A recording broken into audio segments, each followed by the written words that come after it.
Last year was all bad luck, a bad dream, and UConn will start fresh in 2023-24. Oh no, here we go again. The injuries are starting again, but this year the injuries thus far have been limited to the front court players. The most recent injury sustained by Jana El Alfy in Egypt's last game of the Under 19 World Cup as she ruptured her left Achilles tendon in the second quarter against Italy. Now, during the tournament, she averaged 27 minutes a game.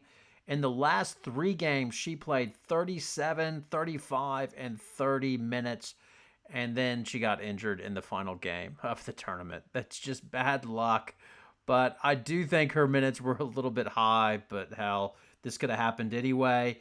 Now, UConn has also sustained injuries to other bigs. First, Amari DeBerry had back surgery in May to fix a herniated disc. As well, Gino Auriemma announced on the 23rd of June that Ayanna Patterson underwent a procedure on her knee but did not give specifics.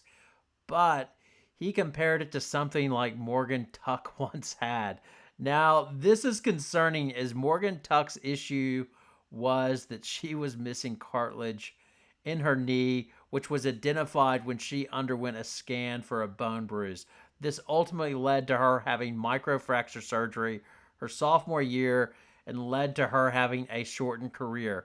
Now, I am not saying that this is what Patterson has, especially as Gino expects her to be back prior to the season starting when he gave this quote. I don't think she'll be playing 100% before our trip. Now that's the trip to Europe. Beyond that, we expect her to be ready for the season for sure. We just don't know exactly when that will be. Keep an eye on that. I just wonder if this is a little bit more serious than we're being led to believe. So, what do we have here? So, El Alfie's out for the rest of the season. DeBerry should be coming back, and really, she didn't get a lot of playing time last season. Overall, she's been a bit of a disappointment. But as she recently said, she feels like she is in a better headspace now and was hoping to have a breakthrough year. But back surgery is obviously a big deal. It sounds like she had a micro discectomy where they go and they just trim a bit of the loose disc out or take it out, but it's still back surgery. Aubrey Griffin made a good recovery from her back surgery the previous year, but she did have some ongoing issues with it. Like during tournament time, she did have some back spasms. So backs are tough, especially tough to play basketball with a bad back. That's for sure. So hopefully she recovers well. If you're an optimist, you would say these aren't frontline players, so UConn should be okay. Because basically, Edwards, you've got Griffin, and as well Descharme on the front.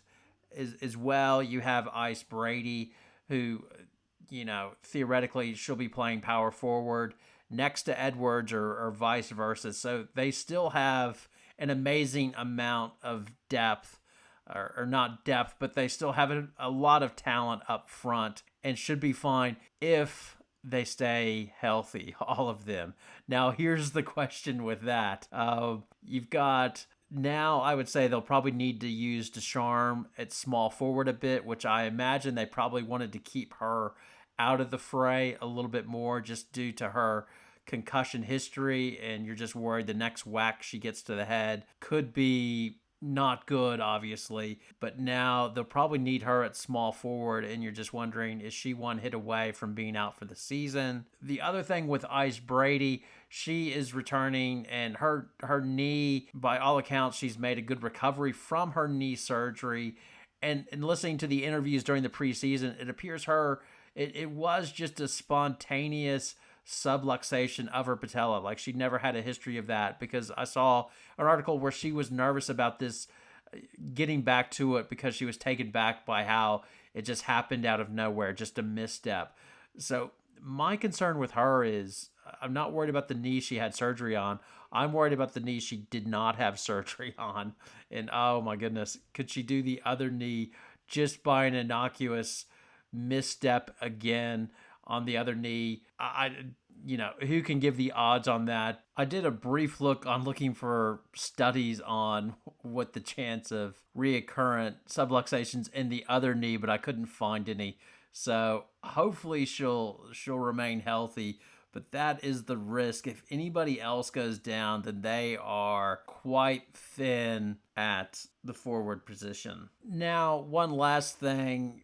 UConn fans will probably see a lot of highlights today of El Alfy. I think there's been a sort of a mixtape put together of all the moves she made during the Under-19 World Cup. And she had a good tournament, but I watched her game when they played China, and that was a higher level of competition, and it sort of exposed that she was a bit of a project. So I would not have expected her to just light the house on fire this year. There was one play where she just forgot to block out, and then more times than not, she was beaten back up court by. The Chinese number 9 player was routinely beating her up court, and what it looked like was she really didn't have great anticipation, and that's what she's going to need to get, like, because she is not the most athletic. I think she will need to sort of have a Bill Laimbeer type game, to date myself, but she's going to need to sort of position herself to block out and sort of be smart and be where she needs to be, and that anticipation to make up for her lack of athleticism. And she was not nearly there yet. I think she would have been like a 5-minute change of pace player, and hopefully would have gained steam as the season went along. But this, I didn't see her getting significant minutes this year. Anyway, I guess on the good side, nothing's happened to Paige Becker. She still seems to be recovering well. The last interview I saw at the Minnesota game, she hadn't been cleared for 5-on-5 yet, which is fine. I guess you want to take it slow. I don't think she'll play on the European tour, but she has not re-injured herself, which is good, where last year at this time, we were finding out that she had ruptured her ACL. So anyway, that's the one positive, is that she appears to be making a good recovery as well. AZ Fudd was in one of the camps in July, and she was playing without a knee brace, which is also a good sign. So at least UConn will be very strong in the guards, with hopefully a healthy Fudd, Beckers, Mule, and KK Arnold. I mean, they're stacked in the backcourt. But anyway, I hope you enjoyed the video. Your comments below are welcome. Please like and subscribe to the channel. Thanks a lot. Have a good night.